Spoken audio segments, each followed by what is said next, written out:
أعوذ بالله من الشيطان الرجيم بسم الله الرحمن الرحيم نور على نور يهدي الله لنوره من يشاء ويضرب الله الأمثال للناس والله بكل شيء عليم رب اشرح لي صدري ويسر لي أمري واحلل عقدة من لساني يفقهوا قولي رب زدني علما رب زدني علما رب زدني علما۔ السلام علیکم ورحمۃ اللہ وبرکاتہ۔ اللہ کا شکر جس نے اس کا ذکر بلند کرنے کی ہمیں توفیق عطا فرمائی۔ اللہ تعالیٰ ہماری زندگیوں میں رحمت برکت سکون عطا فرمائے۔ اور بیسیکلی سورہ نور کے ساتھ کچھ سمجھنے کے اسپیکٹس ہیں، اور وہ ہیں کہ اگر معاشرے کے اندر پاکی نہیں ہوگی، purification of inner civil and outer civil نہیں ہوگی، تو معاشرے کے اندر بھی بدامنی پھیلے گی، اینڈ پلس معاشرے کے اندر تو بدامنی تو پھیلے گی، اس گھر میں رحمت اور برکت کا نزول نہیں ہو سکتا نا۔ تو جیسے پاک دامنی، پیوریفیکیشن اور کلیئرٹی کے ساتھ اللہ کی نصرت اور مدد غیب سے اس کے وعدے ہیں، ٹھیک ہے۔ سیکنڈ چیز جسے احادیث اور قرآنک پوائنٹ آف ویو سے انالیسس کیا جاتا ہے سب چیزوں کا، تو اس میں جو ایک مین بیسک فیکٹر سامنے ڈومینیٹنگ فیکٹرز میں سے آتا ہے، وہ آتا ہے نظر کی حفاظت کی جائے۔ سب سے پہلے نگاہ کو پست کیا جائے، نگاہ نیچی کرے، پھر نگاہ کو نیچی کرنے والے کیا فیکٹرز ہیں وہ بتائے گئے کہ یہ فیکٹرز ہوتے ہیں نا۔ اور بے حیائی کی مذمت کی گئی قرآن پاک میں، اس میں معاملہ یہ آتا ہے کہ بے حیائی میں کیا کیا چیزیں آ جاتی ہیں نا، آل نیگیٹیوٹیز، غیر محرم کو دیکھنا، یہ سارے جتنے فیکٹرز آ جاتے ہیں، گانے، میوزیکل انڈسٹریز، فلمیں اور کو ایجوکیشنز، انٹرنیٹس۔ اور میں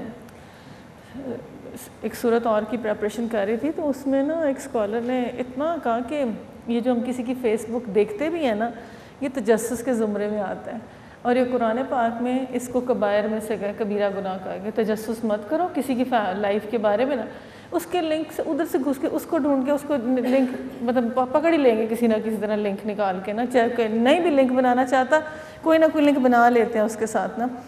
تو اس میں وہ تجسس کے معاملے میں آتا ہے، اور پھر اس کا جو ہو چکا، جو ہم سے ہو چکا، اللہ تعالیٰ معاف کرے، تو آئندہ ہمیں اس کے بارے میں کوئی ڈسکشن بھی نہیں کرنی، اس کی بس نیگیٹیوٹی کو دیکھیں کہ کیا معاشرے میں اس کے ہیں معاملات نا۔ سیکنڈ چیز، اس کے جو نکاح کو ڈومینیٹنگ فیکٹرز میں کہا گیا کہ نکاح کو آپ لوگوں نے مین فیچرز میں سے لینا ہے، اور اس کے ساتھ جو 1 یونٹ ہے اس میں سے جو خیر و برکت والے کام ہیں وہ ہونے چاہیے۔ ایک فیملی لائف بہت اچھی ہونی چاہیے، اس کے اثرات پورے گھر پہ ہیں، پورے معاشرے پہ، ہر چیز پہ۔ اب اس کے لیے جو انہوں نے فیکٹرز بتائے نا، اس میں جو فیکٹر مین ڈومینیٹنگ فیکٹر جس کو آج دیکھیں گے کہ صحابہ کرام کے کریکٹر کو، نبی صلی اللہ علیہ وسلم کے کریکٹر کو ایز اے ہسبینڈ انالیسس کریں گے کہ ایک محرم کی ڈیوٹی اپنی بیٹی کو گارڈ کرے۔ اگر بیٹی بد اخلاق ہے تو اس میں جو اس کا ولی ہے اس کی رسپانسبلٹی ہے۔ اگر بیوی کا معاملہ آتا ہے تو رائٹ فرام دا سٹارٹ، اب جس طرح کی بیویاں تھیں نا، جیسے ان کے ٹیمپرامنٹس تھے، نبی صلی اللہ علیہ وسلم نے ان کے ساتھ ویسی ڈیلنگ کی، اور حضرت زینب کا کمپیٹیبلٹی نہیں ہوئی، اس کی کلاس ڈفرینس آ گیا، تو انہوں نے کہا چھوڑ دو تم اس کو نا، کیونکہ یہ آگے نہیں چل سکتا سلسلہ۔ تو نبی صلی اللہ علیہ وسلم نے خود نبھا لیا، اس کو اپنے نکاح میں لے لیا، اللہ نے آسمان پہ نکاح ان کے ساتھ کر دیا، منہ بولے بیٹوں کے ساتھ جو سارا سلسلہ ہے۔ تو وہاں پہ جو ایک کامن فیکٹر آتا ہے نا، وہ یہ فیکٹر آتا ہے کہ معاشرے میں سے سب کچھ ٹھیک ہو سکتا ہے، ایک باپ ٹھیک ہوتا ہے، ایک ولی ٹھیک ہو جائے نا، اس کو اپنی رسپانسبلٹیز اینڈ ڈیوٹیز کہ عورت کی پریسائزلی یہ ڈیوٹی ہے، اس کا یہ ہے، اس کے بارے میں جو کہا گیا کہ وہ پسلی کی ہڈی کی طرح ہے، اگر تم اسے کچھ کہو گے وہ ٹوٹ جائے گی پر سیدھی نہیں ہوگی، اگر تم اس کی جھوٹی تعریف بھی کرنی پڑے کرو، اس کو جس طرح سے تمہیں ڈیل کرنا پڑے کرو، اور پھر وہ تمہارے کام کی بن جائے گی آٹومیٹکلی۔ ہر عورت کے لیے سنسیرٹی لیول اس کا گھر، اس کے بچے بن جاتے ہیں۔ شادی کے بعد اس کا گھر، اس کے بچے، اس کی فیلیشن، اس کی دعائیں میکے کے ساتھ ہوتی ہیں، but at times she is very selfish with her own house, اور اپنے گھر، اپنے اس معاملے کے ساتھ ہوتی۔ اس طرح سے اگر دونوں ایک دوسرے کے کامن ایشوز پہ بیٹھ کے اور دیکھیں کہ ہم کسی بڑے کام کے لیے اس دنیا میں پیدا ہوئے، چھوٹا سا کیا کام ہم کر رہے ہیں، ہم ایک بڑا کام کرنا ہے، ہم اپنی جنریشن کو سنوارنا ہے، اب کیا کریں؟ اب سورہ نساء میں پڑھ لیا ہے کہ اگر دونوں میں سے کوئی نہیں ٹھیک، اگر خامد نہیں ٹھیک، بیوی نہیں ٹھیک، قرآن کا اجاز ہے نا، تفسیر قرآن میں یہی ہے نا، اگر یہ نہیں ٹھیک یہ نہیں، تم میں سے دونوں میں سے ایک کو پھر صبر کرنا ہے، اپنے کچھ حقوق چھوڑ کے اور پیشنس کے ساتھ، لیکن لڑائی جھگڑا نہ ہو۔ لڑائی جھگڑے والی جگہ پہ رحمت کا نزول نہیں ہے۔ اگر ہمارے آپس کے تعلقات میں ایک رات تم پہ نہ آئے کہ تمہارا آپس میں جھگڑا، وائف ہسبینڈ کے تعلقات میں، باقی ہمسائے رشتہ دار میں 3 دن کی پرمیشن ہے، لیکن وائف ہسبینڈ کے معاملے میں ایک رات تم پہ نہ آئے کہ نبی صلی اللہ علیہ وسلم جو عورتوں کی کوالٹی بتائی کہ بار بار پلٹنے والی، بار بار رجوع کرنے والی، جو خامدوں کے ساتھ اور لپٹ کے معافی مانگنے والی، یہ ان کی ٹاپ کوالٹی بتائی۔ تو عورت کے اندر یہ والی عاجزی تواضع ہونی چاہیے، اور ہسبینڈ کو بھی اس کے ٹیمپرامنٹ سمجھنے چاہیے۔ آدمی کے اندر اللہ تعالیٰ نے عقل ڈومینیٹنگ رکھی ہے، اس کے اندر ٹیکنیکلٹیز ہیں، اس کو اگر تھوڑا سا بھی ہوم ورک مل جائے نا کہ اب اس کو میں نے ٹیکل کیسے کرنا ہے، اس کو ہر سچویشن میں عورت سنبھالنی آ جاتی ہے۔ میں نے تو خود کئی دیکھا ہے اس طریقے سے اس کو ٹیکل کرتے ہیں کہ سارا معاملہ ٹھیک کر لیتے ہیں۔ ہمیں نا زندگی میں ترتیب نہیں سمجھ آتی۔ سب سے پہلے جو ہماری زندگی کی ترتیب ہے نا وہ ترتیب اس طرح سے چلتی ہے کہ اللہ سے محبت، اللہ کے رسول سے محبت، پھر والدین کے ریکارڈ اینڈ رسپیکٹ اینڈ محبت۔ وہ ایک ریکارڈ ایک رسپیکٹ ہے، وہ نفس کے اگینسٹ چیز ہے جو کرنی ہے اور جنت لینی ہے۔ اس کے بعد جو صحیح محبت کے حقدار ہیں، ایک دوسرے کی مودت کا رشتہ تمہارا جوڑا گیا اور تمہارے اندر ایک اسپیشل محبت ڈالی گئی، فطرتاً اللہ نے نکاح کے ساتھ وہ ڈالی ہے۔ اگر آپ اس کے اگینسٹ جا رہے ہیں تو پھر آپ اپنی فطرت کے اگینسٹ جا رہے ہیں۔ اگر اس میں آپ کو محبت نہیں ہے تو پھر آپ اپنی بائی نیچر کوئی پرابلمٹک سچویشن۔ سب سے پہلی چیز کہ جب انسان کے کامل مومن کی نشانی ہوتی ہے، کامل مومن کی نشانی یہ ہوتی ہے اس کو اللہ سے بہت عشق ہوتا ہے، وہ جو کام کرتا ہے اللہ کی خاطر کرتا ہے، اس کے اثرات، اس کی آنکھ، اس کا کان، اس کا دل اوبیڈینٹ ہو جاتا ہے اللہ کا۔ وہ بولنا، سننا، چلنا کیا کرتا ہے، کہتا ہے کہ وہ مومن جو ہے اللہ کے نور بصیرت سے بولتا ہے۔ تو جس بندے کے اندر آخرت کی محبت آ جاتی ہے، دنیا کی محبت تمام برائیوں کی جڑ بن جاتی ہے نا۔ ایک صاحب صفات ہوتا ہے، اور صاحب صفات جو ہے نا وہ اللہ تعالیٰ سے محبت کرنے والا ہوتا ہے، اور بغیر کسی صفت کے زندہ رہنے والا وہ دوسرا شخص ہے جس کو پتہ ہی نہیں کہ اللہ تعالیٰ چیز کیا ہے، اس کی محبت کیا، اور اس کی خاطر مجھے کرنا کیا ہے۔ اسی محبت کے اندر نگاہ جھکتی ہے، اسی محبت کے اندر پھر دوسروں کا ریگارڈ آتا ہے، اسی محبت کے اندر دوسروں کی رسپیکٹ آتی ہے۔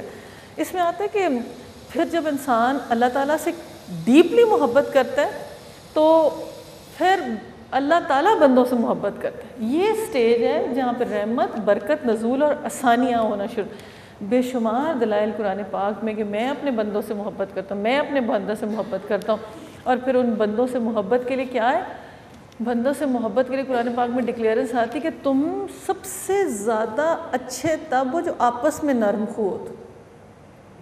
تم میں سے نبی کی کوالٹی یہ تھی کہ اس میں نرمی تھی تو اس کے ساتھ لوگ لگے رہ گئے۔ سختی جس چیز میں ہوتی ہے اس کو توڑ کے رکھ دیتی، نرمی جس چیز میں ہوتی ہے اس کو فلیکسیبل کر دیتی۔ جس کو کامیابی ملنے والی ہوتی ہے اس کو نرمی مل جاتی ہوتی، جس کو ناکامی ہونے والی ہوتی، مشکل، تنگی، پریشانی، اس کو درست کیا سختی مل جاتی۔ جب کسی پہ مشکل آنے والی ہوتی ہے نا اس میں سختی آ جائے گی اور درست کی آ جائے گی۔ جس کی کوئی آفت اور بلا آئی ہوئی ہے نا اس میں درست کی کریکٹر کا بہترین ایسنس ہے جو تعلقات کی بربادی کا باعث ہے۔ میں نے آپ کو کہا تھا نا ایک گالی وہ تلوار کی طرح لگ جاتی۔ پھر قرآن پاک میں یہ ورڈ پاور کے بعد جو آتا ہے نا دوسری چیز جو دوزخ کو کہیں گے تم اتنے سارے دوزخ میں کیسے، ہم اپنا رویہ نہیں درست کرتے، بیہیویئر، ایک دوسرے کے ساتھ باڈی لینگویج، یہ ایک فیملی لائف کے نٹ کے لیے بہت ضروری۔ آپ نا کچھ نہ بولیں، آپ 2 دفعہ ایسے منہ چڑھا کے کسی کے پاس سے گزر جائیں، وہ آپ کے بارے میں کیا کہے، تو وہ تو بڑی متکبر ہے، اس کی کوئی باڈی لینگویج ہے، اس کے اندر کوئی عاجزی نہیں، کوئی تواضع ہی نہیں، اس کو تو بات کرنے کی تمیز نہیں، حالانکہ اس نے ایک لفظ نہیں بولا ہوگا لیکن اس کی باڈی لینگویج سے میں آج پہلے آپ کو تھوڑا سا بتا دوں اینڈ میں، پھر ہمیشہ وہ پوائنٹ رہ جاتا ہے کہ انسان کی کامیابی کے 3 نقطے ہیں۔ ان 3 نقطوں میں سے سب سے پہلا نقطہ، آپ ہارورڈ ریسرچ لے لیں، آپ نبی کی ریسرچ لے لیں، آپ جو مرضی لے لیں، پہلا نقطہ عاجزی اور تواضع۔ اسی بندے کو صرف سکسیس مل سکتی ہے جس کے اندر عاجزی اور تواضع، جو اپنا حق ہونے کے باوجود چھوڑ دیتا ہے نا اللہ اس کو بلند کر کے چھوڑتا ہے، یہ اس کے وعدوں میں سے۔ اور فتنہ والی جگہ پہ کھڑا نہیں ہوتا، لڑائی اور جھگڑا ہونے نہیں دیتا کہ رحمت ختم ہو جائے گی، برکت۔ آج ہمارے پورے معاشرے میں یہ رات کو پریپیئر کری تھی ان آیات کے ساتھ، حضرت ابوبکر کو کہا گیا کہ اب جو آیتیں پڑھیں گے کہ وہ جو ان کی بیٹی پہ یہ کریکٹرز ہیں فالو کرنے والے، جو تہمت لگائے گا نا اس کا ڈبل خرچہ کر دیں گے. جن کی بیٹی کو نعوذ باللہ یہ بات کسی نے کہی ہے نا کہ اس کی نعوذ باللہ بیٹی بچ کے نہیں آئی، رات اس طرح رہ کے فلان، تو ان کا خرچہ ڈبل. ان کی کفالت دیکھیں، یہاں سے اتنے لیسنز ملتے ہیں. جن کی کفالت کرو وہ یہ کرتے ہیں. تو گیٹ پریپیئرڈ یہ ہونا ہے. اگر ان صحابہ کے ساتھ ہوا تو ہمارے ساتھ کیا ہونا چاہیے؟ پورا میڈیا دیکھ لیں، کہیں آپ کی ڈیمانڈ ہو کسی اسکول کے اندر کہ کوئی کریکٹر بلڈنگ لیکچرز ہو، کوئی ہیومنلی بات ہو، ایک دوسرے پہ کیچڑ اٹھانا، جو جتنا زیادہ شاؤٹ کرے وہ بدتمیز، وہ اتنا بڑا اسپوکس مین اس پارٹی کا، اور یہ ہماری قوم کے حالات ہیں اوور آل. اتنا ہمارا ڈیٹیریشن آف کریکٹر ہوگا کہ یکنیشن ان آر آئیز ختم ہو جائے گی. میں ایک آرٹیکل دیکھ رہی تھی کہ انہوں نے ایک سیلیبریشن کی ہے یو کے میں، and that celebration was Shakespeare Globe Under Lock، اور اس میں انہوں نے سیلیبریشن اسلام اینڈ شیکسپیئر کے نام سے. او مائی گاڈ، میں کہتی ہوں شیکسپیئر کی پوئٹری کو انہوں نے ریسرچ کر کے اسلام، اور اسلام کو انہوں نے جو یہ شادیاں ہماری انہوں نے کر کے کیسے دکھائیں کیسے شادیاں ہوتی ہیں. اور 5 دن کی وہ کانفرنس تھی، اور اس میں جو بڑے بڑے یوسف حمزہ گیا، اس نے یوسف حمزہ نے کہا بچپن سے میں شیکسپیئر پڑھتا تھا، اور اس میں دیکھتا تھا کہ اس کی شاعری تو بالکل گاڈ سے کنیکٹڈ ہے. آپ سوچیں کہ اتنے 100 سال پہلے اس کی جب شیکسپیئر تھا تو 3ری 4تھی جنریشن میں تو تابعین اور تبع تابعین کا دور تھا، اور قرآن اس نے ڈیپلی پڑھا تھا، اور کہتا تھا کہ میں قرآن اور پروفٹ کو مانتا ہوں لیکن لوگوں کا کریکٹر اچھا نہیں، وہ نہیں مانتا، یہ وہ ہمیشہ کہتا تھا. تو اس نے جو شاعری کی ہوئی ہے نا، وہ اس نے یوسف حمزہ نے ساری شاعری نکالی ہے کہ وہ قرآن کی آیات ہیں اور حدیثیں، لٹرلی جو ہماری عمل والی حدیثیں نا. شیکسپیئر کو اپنا باپ کیوں مانتے ہیں؟ اس میں ریفارمنگ باتیں ہیں، کریکٹر بلڈ ہو جاتا ہے، مورلز اور ایتھکس نکل آتے ہیں لوگوں کے لیے. ان پلیس کے اندر اس سوسائٹی میں اس نے بیٹھ کے لکھا اور ان کی کریکٹر ریفارم کر لی. ایک ایک حدیث کو جیسے اس نے نریٹ کیا ہوا ہے اور اس کو ریلیٹ کیا. کہتے ہیں اور جو یوسف حمزہ از اے کانورٹ، امریکن ڈاکٹر تھا، تو کہتے ہیں میرا باپ بچپن سے امریکن تھا لیکن شیکسپیئر کو پڑھاتا تھا کہ تم انسان بن جاؤ گے. کہتے ہیں میرے مسلمان ہونے میں ایک حصہ اس کا بھی ہے. اب وہ اپنی انرجی اتنے پازیٹیو کام کے جاتے بیوٹی آف اسلام دکھا رہے ہیں، اور وہ دیکھیں نیچے انہوں نے آیتیں حدیثیں کیسے. اور ہم گوروں کو کیا سمجھتے ہیں، ان کے بارے میں کیا کمنٹ کریں گے. وہ اپنی انرجی اتنی پازیٹیو. ایک دن مجھے ڈاکٹر نائلہ کا فون ہے کہ میں 3 days کی کانفرنس اٹینڈ کر رہی ہوں. نائلہ حضرت ابراہیم اور خانہ کعبہ پہ گوروں نے ریسرچ کر کے پورا ولیج بنایا یہاں پہ، اور 3 دن لگتا ہے اس ولیج کو وزٹ کرنے میں. کہتے اتنا خوبصورت انہوں نے ابراہیم کو پورٹری کیا، اتنا خوبصورت خانہ کعبہ یہاں بنایا ہوا ہے. پھر کہتی وہی لبیک اللہم الحج، اور پورا حج بنایا ہوا ہے نا. کہتی میلوں میں ہے یہ.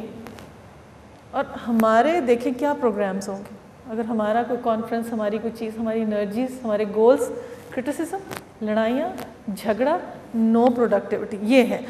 کہتے ہیں کہ یہ جو سورہ نور کے ساتھ انشاءاللہ تعالیٰ اینڈ میں پھر سے تھوڑا سا اخلاق کو دیکھتے ہیں. تو اس کی جو بیسک تھیم تھی کل، جس کو سم اپ کر لیتے ہیں ہم، تھے بد نظری سے ہاتھی پھسل جاتے ہیں. بد نظری کے 3 بڑے نقصانات.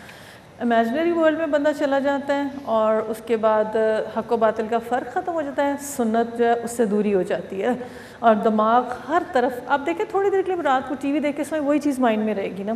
علاج قرآن پاک کی روشنی میں نمبر 1 نگاہ کو پس کرے، اور چاہیے کہ دنیا والی چیزوں پہ کم سے کم نظر ڈالیں. نبی صلی اللہ علیہ وسلم نے فرمایا تم جب دنیا میں نظر ڈالتے ہو اس کی محبت دل میں سرایت کر جاتی ہے، اور دل میں جراثیم کا باعث ہے، دل میں بیماری کا باعث ہے، اور تمام بیماریوں کی لوکیشن اور جڑ دل ہے. اگر یہ ٹکڑا ٹھیک ہے تو سارا جسم ٹھیک ہے.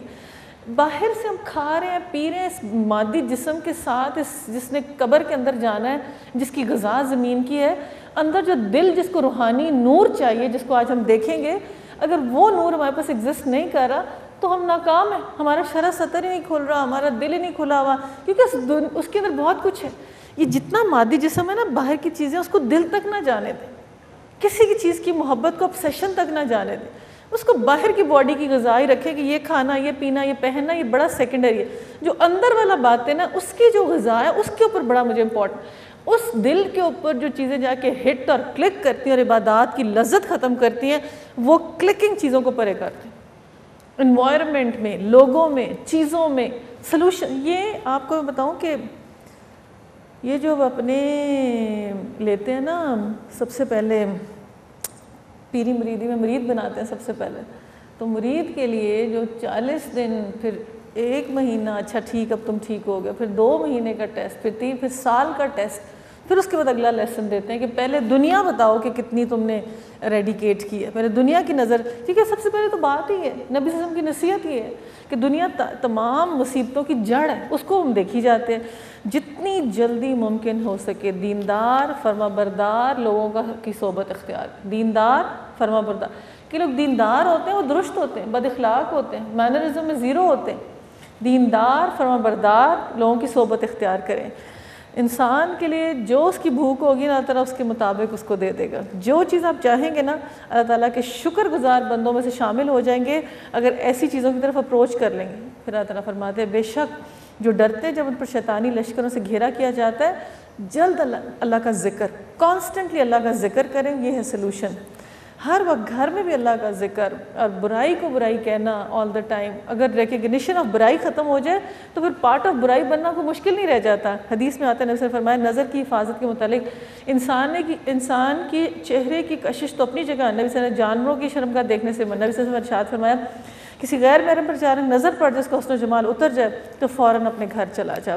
ایک نوجوان نبی صلی اللہ علیہ وسلم کی خدمت میں حاضر عرض کرنے لگے، اللہ کے نبی، اللہ کے نبی مجھے بہت اٹریکٹ کرتا ہے فلان ہے اس طرح سے۔ تو نبی صلی اللہ علیہ وسلم نے پھر اس کو بٹھا کے 1 گھنٹہ کہا کہ میں تیری توبہ کروا کے چھوڑوں گا، کیونکہ اس عمل کے ساتھ دنیا اور آخرت دونوں برباد ہو جاتی۔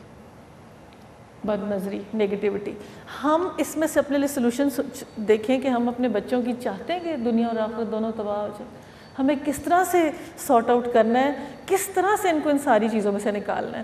اس میں جو ایک بیسک فیکٹر میں سے آتا ہے نا کہ نفس کو جو سزا دینا بنتا ہے، نبی صلی اللہ علیہ وسلم کہ جب یہ 1-2 دن میں نفس چیخ اٹھے گی اگر بد نظری سے باز نہ آئی، تو اگر آپ اس کو کہیں کہ اگر 1 نظر بھی ڈالی تو میں 20 نفل پڑھوں گی، 40 نفل پڑھوں گی، اتنے سجدے استغفار کے کروں گی کہ اگر میں نے کسی چیز میں حرص، طمع، لالچ، کیونکہ میلز کے لیے مینلی آتا ہے کہ وہ نظر ایسی ڈالتے ہیں، اور اگر یوتھ ہو، کوئی ینگ فیمیلز ہوں، اب ان کی نگاہ نیچا کرنا آج کل مشکل ہوا ہے، تو بد نظری کے موقعوں سے بچیں۔ لاسٹ یہ آتا ہے اپنی بیوی کو خوش رکھیں، اپنی بیوی کے ساتھ محبت اور الفت کا برتاؤ کریں، اس کے پہننے اوڑھنے کا خیال آپ کے فرائض میں ہے۔ بیوی گھر میں خاوند کو محبت دے، اس کی خدمت کرے، اور خاوند کی طبیعت غیر محرم کی طرف متوجہ نہ ہو۔ ذرا غور کرے صورت حال میاں بیوی کا روزانہ اگر گھر میں جھگڑا اور پریشان حال ہوں، وہاں اس کی بے پردہ کارکن خاتون مسکرا کر اس کو دیکھے تو پھر کیا لہٰذا میاں بیوی دونوں کو کوشش کرنی چاہیے کہ انتہا درجے کی مفاہمت پیدا کرنے کی کوشش کریں۔ مفاہمت پھر نبی صلی اللہ علیہ وسلم نے تلقین کر کے 3 مرتبہ کا، جو بیوی پر سکون خامند کو پریشان کر دے تو اللہ تعالیٰ کے سامنے کیا جواب دے گی، اور آپ اپنے آپ کو بے طمع رکھیے، بار بار اپنے دل میں خیال جمائیے اللہ رب العزت ناراض نہ ہو، اللہ رب العزت ناراض نہ ہو، بار بار خدا کا قرب دیکھیے۔ جب نفس غیر محرم کو دیکھنے کی خواہش کرے تو فوراً دل میں خیال دہرائیے۔ آپ کہا جاتا ہے کہ نبی صلی اللہ علیہ وسلم نے فرمایا کہ دیدار الہی سے محروم ہو جائیں گے جو نیگیٹو اپنی نظر رکھتے ہیں اور جن کی نظروں میں حرص، طمع، لالچ آ جاتی ہے۔ اپنے نفس سے خود مناظرہ کیجئے۔ جو انسان اپنے نفس سے بات کرتے اپنے اللہ سے بات کرنا شروع ہوتے، او میں نے یہ کیوں کیا، یہ میرے سے کیوں ہو گیا، ایٹ لیسٹ اس سٹیج پہ تو آئیں کہ نفس کو ملامت کرنا شروع ہو جائیں۔ لاسٹلی اب ہم پردے کی آیات پہ آئیں گے۔ معاشرے کے حالات اس وقت یہ ہیں کہ معاشرتی جو نقصانات ہیں اس میں جب بے پردگی ہوگی تو خشک سالی ہوگی، عوام سے وحشت ہوگی، آباد گھر برباد ہونے شروع ہو جائیں گے، رشتے ناطے ختم ہوں گے، زمین میں قتل و فساد ہو جائے گا، سکون دل سے محرومی ہو جائے گی، ریلیکسیشن آف ہارٹ نہیں ہوگا، عقل میں فساد آئے گا، اس بندے کی عقل ہی ختم ہوگی جو اللہ کے حکموں کو نہیں مان رہا، دل اور بدن کمزور ہوگا، عمر گھٹے گی ایسے شخص کی، برائی کا احساس ختم ہو جائے گا، گناہوں کی کثرت عام ہو جائے گی، گناہوں کی کثرت سے جھوٹ عام ہو جائے گا اور لوگ جھوٹی قسمیں کھانا شروع ہو جائیں گے۔ صحابہ اتنے پر یا رسول اللہ ایسے بھی ہو، ان کے لیے اتنی بڑا کرائم تھا یہ، اور ان کو نہیں پتا کہ ٹی وی پہ جگہ پہ ہر جگہ پہ پورے معاشرے میں جھوٹ بولا جائے۔ کوئی قسمیاں کہہ سکتا ہو جھوٹ اور سے پاک ہے، کوئی کہہ سکتا ہو کہ رشوتوں سے گھر پاک ہے، کوئی کہہ سکتا باقی فیکٹر سے، اور غیرت آدمیوں کی ختم ہو جائے گی، توفیق توبہ سلب ہو جائے گی۔ توبہ کی تو رجوع کرنے کی ملے گی نہیں. اللہ تعالیٰ یہ رمضان کا مہینہ لاسٹ لمحے ہمارے پاس، ہم کثرت سے استغفار کریں، اس مالک سے رہنمائیاں مانگیں. قلب میں سختی آ جائے گی، دل سخت ہو جائیں گے. آپ دیکھیں کہ مومن بہن بھائی کے ساتھ لڑائی کرنا کبیرہ گناہوں میں سے. خانہ کعبہ کو ڈھانا برابر کسی کا دل توڑنا، سیم چیزیں. ہمیں ان چیزوں کا پتہ ہی نہیں ہے، ہم لوگوں کی فیلنگز کا خیال کیے بغیر آگے نکلتے ہیں. خانہ کعبہ کو ڈھانا، ہم اگر کوئی ہمارے مزاج کے اگینسٹ ہے، کوئی ارد گرد ہے، اس کے جب تک اگینسٹ نہیں چلیں گے اللہ تعالیٰ اگلی سیڑھی نہیں چڑھائے گا. آزمائش امتحان اللہ کی طرف سے. یہ جو 4-5 جیسے اتنے جس کا امتحان بڑا تھا، اتنے اسٹاف ممبرز ہوں اور اگر ان کے ساتھ لڑائی جھگڑا ہو جائے تو باقی آگے کیسے چلنا ہے پھر معاملہ کیسے. تو اس لیے جتنی گھر میں یہ سارے سلسلے ہیں، یہ امتحان ہے انسان کو اگلی سیڑھی چڑھانے، پیشنس ٹیسٹ ہے کیونکہ کتنی پیشنس ہے. اور پھر آپ نے فرمایا کہ جو ان میں سے کبائر میں سے آ جاتا ہے بد اخلاقی، رحمت خداوندی سے مایوسی ہے، اور غیرت خداوندی، اللہ تعالیٰ غیرت کھاتا ہے. اور اللہ تعالیٰ سے ہم دعا کریں کہ ان چیزوں کی جو سوسائٹی میں جو بیسک ریزنز ہیں وہ کیا ہیں بھلا، کہ یہ ایسے ہو رہا ہے، بد اخلاقی، دکھاوا، ریاکاری، تکبر، لڑائی جھگڑے، یہ کس وجہ سے اتنے کامن ڈیزیزز سامنے آ رہے ہیں؟ کیا ریزن ہے؟ اینی بڈی؟ الرحمن الرحیم، آیت نمبر 22 آنورڈس. تم میں سے جو لوگ صاحب فضل اور صاحب قدرت ہوں اس بات کی قسم نہ کھا بیٹھے کہ اپنے رشتہ دار، مسکین اور مہاجر فی سبیل اللہ کی مدد نہ کریں گے، انہیں معاف کر دینا چاہیے اور درگزر کرنا. کیا تم انہیں نہیں چاہتے کہ اللہ تمہیں معاف کرے؟ اللہ کی صفت یہ ہے کہ وہ غفور الرحیم ہے. جو لوگ پاک دامن بے خبر مومن عورتوں پر تہمت لگاتے ہیں، دنیا اور آخرت میں لعنت کی گئی ہے، ان کے لیے بڑا عذاب ہے. اس دن کو بھولنا چاہیے جب ان کی زبانیں ان کی اپنے ہاتھ ان کی کرتوتوں کی گواہی دیں گے. ہائی لائٹ کریں یہاں پہ ایک قرآنک ٹرمینالوجی ہے، 500 سال کا ایک دن، 500 سال کی، پھر 5000 سال کا ایک دن اور ایک رات. پھر ہاتھ اور پاؤں قرآن میں بہت مرتبہ ہے ان کی. اللہ تعالیٰ سورۃ یاسین کی تفسیر سے نبی صلی اللہ علیہ وسلم نے ایکسپلین کیا، کچھ لوگوں کو جو محشر میں بحث کریں گے تو ان کو منہ پہ لاکھ لگا دیں گے، پھر ان کی یہ جواب دیں گے، پھر ان کی تھائز سے جواب آئیں گے، پھر قدم بولیں گے کہ ہمیں یہ، کیونکہ ابھی ہماری ساری باڈی زبان کے آگے جھک کے کہتی ہے تو ٹھیک ہے تو ہم سب ٹھیک جنت، اگر تو ٹھیک نہیں زبان تو ہم سب نہیں جا سکتے. لیکن اس وقت ہم کہہ رہے ہوتے ہیں، ہم ایک دوسرے کو اپنے ضمیر کو کہہ رہے ہوتے ہیں کہ اگر ہم باز آ جائیں تو بہت اچھے حالات ہو سکتے ہیں، ہم باز آ جائیں تو کہ اس دن اللہ و بدلہ انہیں بھرپور دے گا جس کے مستحق انہیں معلوم ہو جائے گا اللہ ہی حق ہے، سچ کر کے سچ دکھانے والا.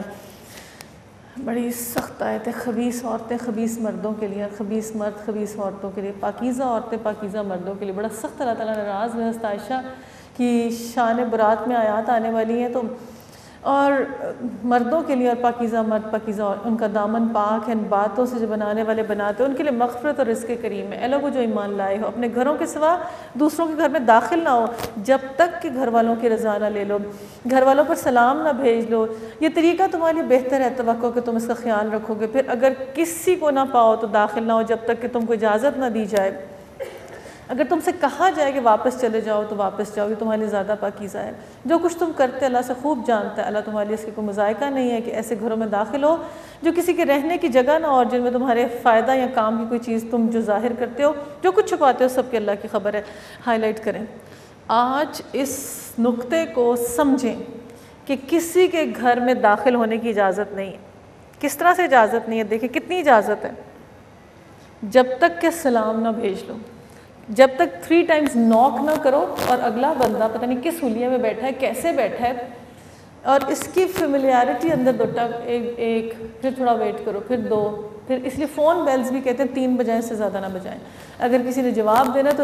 اور نبی صلی اللہ علیہ وسلم نے جو نصیحت کی وہ یہ کہ اگر تمہیں جواب نہیں دے رہا تو واپس چلے جاؤ اگر کوئی نہیں آ رہا تو. اور کھٹکھٹاتے اور بیل پہ تو ہم انگلی نہیں اٹھاتے. اور کسی گھر کے اندر انٹر ہونا، کسی کے بیڈ روم میں انٹر ہونا ہمارے لیے کوئی مسئلہ نہیں ہے. اور بیسک چھوٹے سے مینرزم ہے، اس میں ہی ہم نہیں سیدھے ہو پاتے. باقی کیا ہے؟ یہ جو نبی نے فرمایا جو کسی کے گھر میں جھانکے اور دیکھے نظر ڈال کے، اگر اس کی آنکھ پہ لوہے کی سلاخ مار دی جائے، کوئی حد جاری نہ ہو، اس کی آنکھ پہ لوہے کی سلاخ مار. کسی کے گھر کی پرائیویٹ چیز کو مت دیکھیں. آگے آپ جا کے سورہ حجرات میں پڑھیں گے یہ تجسس، یہ کسی کے گھر میں یوں کر کے دیکھنا، یہ کبائر میں سے ہے، یہ کبیرہ گناہ ہے. مطلب وی ڈونٹ تھنک کہ کبیرہ گناہ ہے کسی کی انفارمیشن لینا کہ ہاں وہ ایسے کھاتے ہیں، وہ ایسے بیٹھتے ہیں، ان کا کمرہ ایسے تھا، ان کا بیڈ ایسے تھا، ان کی اتنی پرائیویٹ لائف میں ممانعت ہے کہ خبردار اگر نے تمہیں کسی کے گھر کی طرف نظر اٹھا کے بھی دیکھا. اور اگر اتنی سخت مجلس کی امانت، کسی کے گھر گئے ہیں اس کی امانت، ہم تو گھر سے آتے کہتے ہیں اچھا اس نے یہ کھلایا، اس نے یہ پلایا، اس نے ایسے کیا، اس نے امانت ہے اس جگہ پہ، اس گھر کی اٹھا کے بات کہیں بتانے کی ہمیں اجازت نہیں. اور میں کہیں بیٹھی تھی، کسی نے مجھے بتایا کہ آپ نے وہاں بیٹھے ایسی بات کی. میں نے کہا اچھا اس نے ایسی خیانت کی کہ گفتگو آپ کو بتائی کہ ہماری یہ بات ہوئی تھی، تو بہت بری بات ہے. حالانکہ وہ میری بیٹی تھی جس کو بتائی، بٹ دین ایون میں نے کہا کیوں اس طرح سے خیانت کی نا، یہ تو بڑی بری بات ہے کہ کسی، اور ہمارے یہ مورلس نہیں بنتے ریئلی. ہم اپنی دو چیزیں جن کو ہم بالکل لیگل سمجھتے ہیں نا، وہ یہ کہ کسی کی بات کرنا اٹھا کے، کوئی مائنر ہے ہمارے لیے، اس کو ہم ویٹیج ہی نہیں دیتے کہ اتنا بڑا گناہ ہے. دوسری چیز بیٹی اور ماں کا غیبت چغلی کرنا، یہ حلال کاموں میں سے سمجھتے کہ اٹس نیسسری جی ہم کریں. ہمیں اس کا اندازہ ہی نہیں ہوتا کہ ہم اس کی زندگی میں بھی نحوست ڈال رہے ہیں اور اپنی زندگی میں بھی نحوست ڈال رہے ہیں. اگر ہم چغلی اور غیبت وہ ہیں ان کی بات کرنا، وہ غائب ہے اور ان کی بات کرنا، یہ بھی. یہ کئی لوگ ایسے ہوتے ہیں جن کی چھوٹی موٹی فیملی میں پرابلمس چل رہی ہوتی ہیں، تو انہوں نے کہا کہ دیکھو اگر تم نے رہنا رہو، لیکن اگر ان کے بارے میں بات کرنی ہے نا تو اپنی آخرت نہ برباد کرو. رہن سے دیکھنا، یہ کسی کے گھر میں جھانکنا، یہ سارے کبائر میں سے ہیں. آپ نے فرمایا فقہ کی نگاہ میں اندھا آدمی اگر بلا اجازت اس کی نگاہ نہ پڑے، اس یہاں سے بس ایک لائن اس کو بولتے اور آگے نکلتے ہیں سورہ مبارکہ میں سے، یہ کہ جب تک کہ گھر والوں کی فیملیرٹی لے لے، بلکہ خود اپنی ماں اور بہنوں کے پاس جانے کی صورت میں بھی یہ بہتر ہے. نبی صلی اللہ علیہ وسلم فرمایا اپنی ماں کے پاس جاتے ہوئے بھی اجازت طلب کرو. آپ نے فرمایا ان کی خدمت کرنے والا اور کوئی نہیں، ہر بار جب ان کے پاس جاؤں تو اجازت مانگو. تو آپ نے فرمایا تو چاہتا ہے کہ اپنی ماں کو برہنہ دیکھے، ماں بہنوں کے پاس بھی جاؤ تو اجازت لے کر جاؤ. اپنے گھر میں اپنی بیوی کے پاس جاتے ہوئے بھی کم از کم کھنکارنا. اور بیوی نے اس نے فرمایا عبداللہ بن مسعود جب گھر میں آنے لگتے تو پہلے کسی ایسی آواز دیتے جس سے معلوم ہو جائے کہ وہ آ رہے ہیں. نبی صلی اللہ علیہ وسلم ان کا لیول ہائی تھا نا، تو وہ مسجد میں رک کے کہتے جاؤ میرے گھر بتاؤ میں تھوڑی دیر میں پہنچنے والا ہوں، گیٹ پریپیئرڈ میں آ رہا ہوں. کہ وہ عورت بیچاری کس طرح ہولیے میں کس طرح بیٹھی تھی، کچھ چلو ہسبینڈ آنے والا ہے تو فٹافٹ میں سب سیدھا کر رہے تھے، 5-10 منٹس میں آ رہے ہیں. تو یہ تو ایک بیوٹی آف اسلام ہے. اور ہمارے تو گھروں کے حالات یہ ہوتے ہیں، اللہ معاف کرے، میں نے اچانک اس کے گھر گئی، پھر میں نے دیکھا اللہ ساتھ اللہ سے معافی بڑی مانگ کے ساتھ اچانک کی نیوز جو بریکنگ دیتے ہیں. اگر تم سے کہا جائے واپس چلے جاؤ تو چلے جاؤ، تمہارے لیے زیادہ پاکیزہ، جو کچھ تم کرتے ہو اللہ سے خوب، البتہ تمہارے لیے اس میں کوئی مذائقہ نہیں. ایسے گھروں میں داخل ہو جو کسی کے رہنے کی جگہ نہ ہو، جن میں تمہارے فائدے کا کام تو کوئی چیز تو تم ظاہر کرتے ہو جو کچھ چھپاتے ہو. ہاسپٹلز، ادارے، مدرسے، یہ سب جگہ جہاں پہ رہنے کی جگہ نہیں اس میں آپ انٹر ہو سکتے ہیں. اعوذ باللہ من الشیطان الرجیم، بسم اللہ الرحمن الرحیم. نور على نور يهدي الله لنوره من يشاء ويضرب الله الأمثال للناس والله بكل شيء عليم.